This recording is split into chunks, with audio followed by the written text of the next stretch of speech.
Αχ, ρε παιδιά, πότε πέρασαν 30 χρόνια. Λες και ήταν χθες, Κοιτάξτε εδώ μια φωτογραφία, έχω με τα παιδιά μου.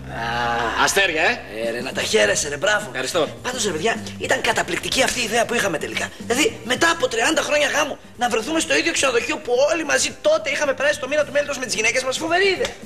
Φοβερή ιδέα. Και παιδιά, για να είμαι ειλικρινής, σήμερα το βράδυ το έχω κάνει δηλαδή τάμα στον ίδιο μου τον εαυτό. Θα συμπεριφερθώ και η γυναίκα μου όπως τότε. Την πρώτη νύχτα του γάμου θα της αλλάξω τα φώτα. Κι εγώ, κι εγώ. Εγώ τι θα κάνω, ρε.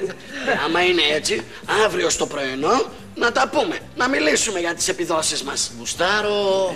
Ναι, ρε παιδιά, μισό λεπτό. Κι εγώ γουστάρω να τα πούμε, αλλά αύριο στο πρωινό θα είμαστε όλοι μαζί. Θα είναι και οι γυναίκες μας. Δηλαδή θα είναι οι γυναίκες μας μπροστά και εμείς θα λέμε πόσες φορές τις. Δεν γίνεται αυτό. Δεν γίνεται αυτό. Κάνουμε κανένα κόλπο. Σαν τι? Σαν τι? Φοβερός αυτές τις ιδέες είμαι. Λοιπόν, κοιτάξτε.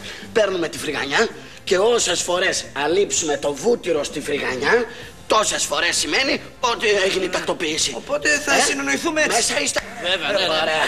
Αυτό ρε παλιό φίλοι. Άντε στα παλιά, ρε. Στην υγεία σας, ρε παιδιά. Να τα επαναλάβουμε σήμερα.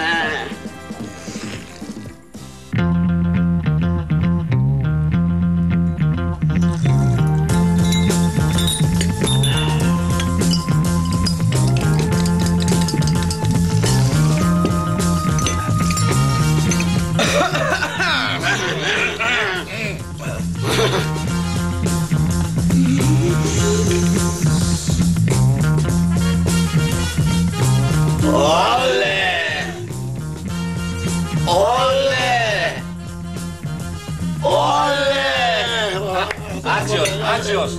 Μπράβο.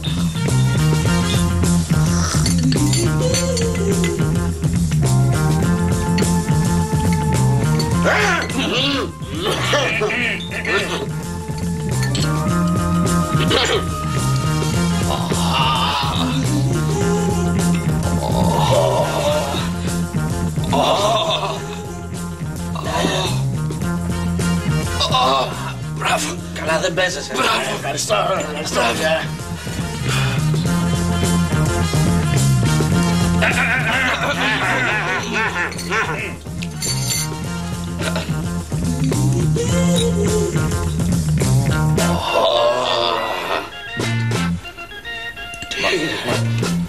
Μα είναι δυνατόν μόνο μία φορά.